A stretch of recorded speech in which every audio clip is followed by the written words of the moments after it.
Hey guys, so this is my fourth full day, my fifth night here in the meditation camping solo retreat.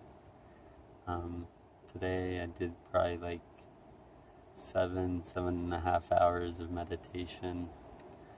Um, Went well. I found um, I did a 2 hour sit, which I usually do 1 hour and sometimes 1.5 max, but it was like barely that.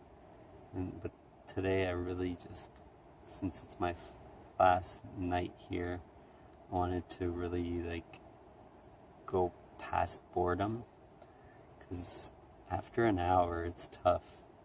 Like you sit there and everything's just kind of like, it's hard to focus, and the mind gets bored and it wants to like leave or do something different. So I really wanted to just kind of go towards that, even though I knew it'd be tough. And during it, I found that like the first hour, I was very in tune. I questioned and made space um, for truth to kind of enter, and I just surrendered to the present moment, and it felt amazing. And then after the hour was up, the mind started getting a little bit more hold of me, but I just kept with it and used different kind of techniques like chanting for probably like 20 minutes. That helped a lot, kind of silenced the mind. And then at one point, actually, these five like hawks just started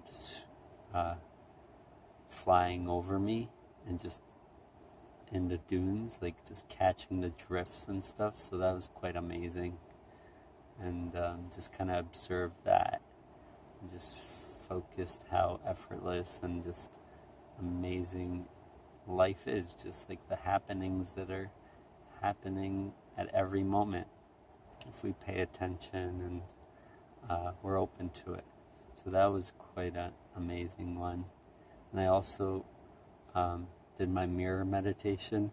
I don't know if that's a thing like people do, but I just always found it helpful just staring at yourself in the mirror. So I just put a mirror on the tripod and just kind of stare into it and question the shit out of myself. Basically, it's like my face off. It kind of like, I don't know, it seems to work because you just kind of like observe and just question, like, what am I? Is this me?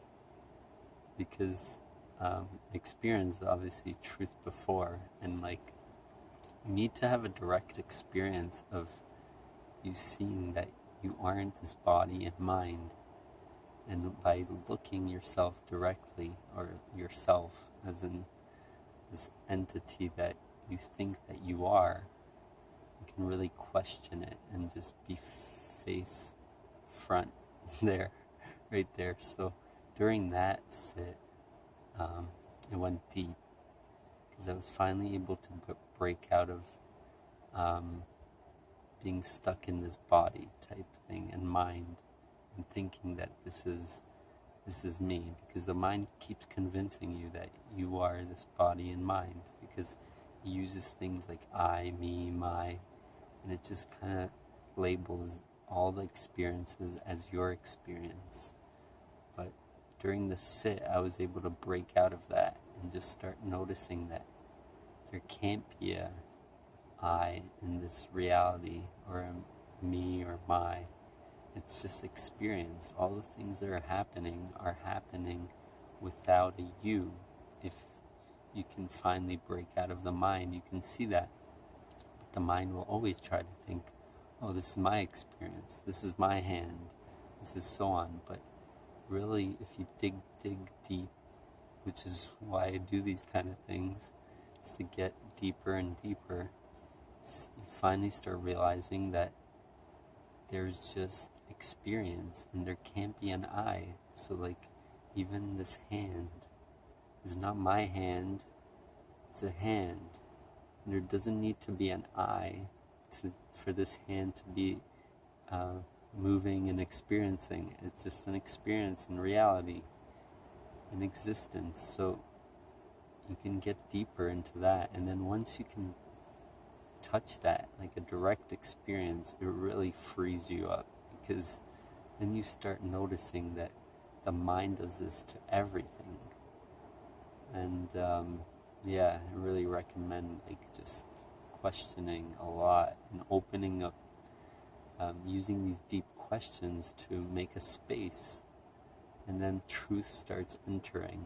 But if you just kind of always live life the same way and never question and just believe what society tells you, then you're always going to be stuck thinking and doing what other people are doing, and not seeing that there's deeper truths out there. And they're quite amazing for your life, because they free you up. Because a lot of your suffering, if you won't notice if you haven't reached far, is that they're all created by your mind. And there's a way to go beyond that. So yeah, so that's kind of like my day. Also, at the end, I contemplated a bit about this trip, about just life in general, like if there's fulfillment, if there's happiness, if it'd be okay if like death happened, like would I be fulfilled and satisfied with this life, things like that. So that was kind of my day, and yeah, this is kind of the recap. Maybe I'll make when I get home, I'll make a large video about all the lessons I've kind of learned and sum up everything. Alright, so I'm off to bed, and peace.